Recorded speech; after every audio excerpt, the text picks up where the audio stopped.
dan berkata jika ia benar-benar kaya, tentu mereka tidak akan tinggal di rumah kecil dan rusak itu. Sang ibu juga menegaskan bahwa mereka hanyalah keluarga biasa. Jet pribadi disebut bantuan orang baik, dan uang kuliah disebut pinjaman yang belum lunas hingga kini. Namun, adik bungsu tidak mempercayai satu kata pun. Ia pulang ke rumah dan menunjuk sebuah sulaman tua yang tergantung di dinding. Ia menuntut orang tuanya menurunkannya sendiri, karena yakin rahasia besar tersembunyi di baliknya. Sang ibu langsung panik dan berkata, sulaman itu hanyalah hasil jahitan untuk mengisi waktu luang. Ayah mereka marah dan mengancam akan menganggap sang adik bukan anaknya jika terus membuat masalah. Namun sang adik hanya tersenyum dan berkata, mereka tak perlu berpura-pura lagi. Ia sendiri menurunkan sulaman itu. Semua orang terkejut karena di baliknya tidak ada apa-apa. Kakak perempuan yang sempat ragu justru merasa iba pada orang tuanya dan menganggap adiknya benar-benar telah kehilangan akal. Tetapi adik bungsu belum berhenti. Ia mengetuk dinding di sekitar sulaman itu dan menemukan kejanggalan. Wajah kedua orang tua mereka seketika pucat. Ia menjelaskan bahwa meski brankasnya sudah dipindahkan, perbedaan cat lama dan baru tetap bisa terlihat.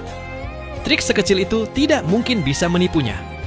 Kemudian, ia mengeluarkan sebuah kunci dan mengatakan, itu adalah kunci brankas Bank Swiss. Kunci itu pernah diletakkan ibunya di bawah bantalnya saat ia masih kecil, dengan alasan sebagai jimat pelindung. Sang ibu tetap menyangkal dan mengatakan tidak pernah memiliki kunci tersebut. Namun sang adik berkata bahwa ibunya telah kehilangan terlalu banyak hal. Bukan hanya uang dan identitas, tetapi juga hampir kehilangan anaknya sendiri. Ia lalu menoleh pada kakaknya dan bertanya apakah kini ia masih dianggap gila. Ia menuntut orang tua mereka mengakui semuanya, atau ia akan membongkar kebenaran ke publik. Sang ibu merebut kunci itu dan berteriak bahwa ia tidak memiliki uang apapun. Ayah mereka semakin marah dan menegaskan bahwa mereka telah hidup hemat seumur hidup demi anak-anaknya.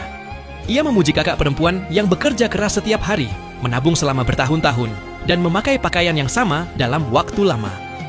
Mendengar itu, kakak perempuan merasa adiknya sudah keterlaluan dan memintanya berhenti memaksa orang tua. Ia berkata bahwa hidup mereka memang sederhana, dan ia tidak ingin hidup dalam khayalan tentang kekayaan. Namun sang adik mengungkap rahasia yang lebih mengejutkan. Ia mengatakan bahwa kakak perempuan mungkin hanyalah pion yang diadopsi untuk melindunginya.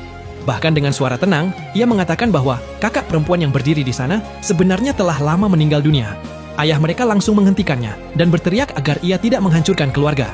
Untuk mencegahnya berbicara lebih jauh, ia mengurung sang adik di kamar, menyita ponselnya, dan memanggil psikolog.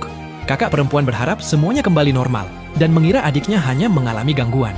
Namun sebelum benar-benar dibungkam, sang adik terus mengingatkan kakaknya tentang kejadian-kejadian aneh di masa lalu. Perjalanan ulang tahun ke luar negeri, perundung yang tiba-tiba dipindahkan sekolah, kecelakaan yang selalu berakhir di rumah sakit terbaik meski mereka mengaku tak punya uang.